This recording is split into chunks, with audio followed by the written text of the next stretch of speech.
మనం ఎంతోమంది కోసం వెయిట్ చేస్తుంటాం లైఫ్‌లో.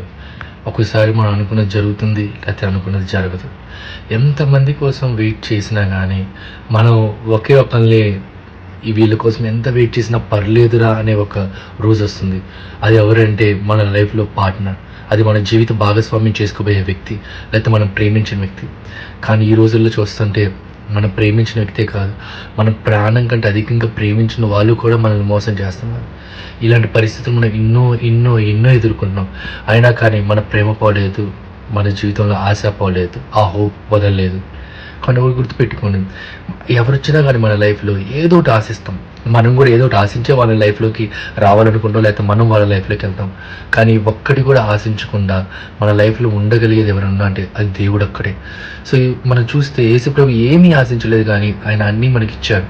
మనం అన్న దానికన్నా, అడిగిన దానికన్నా అధికంగా ఇచ్చాడు.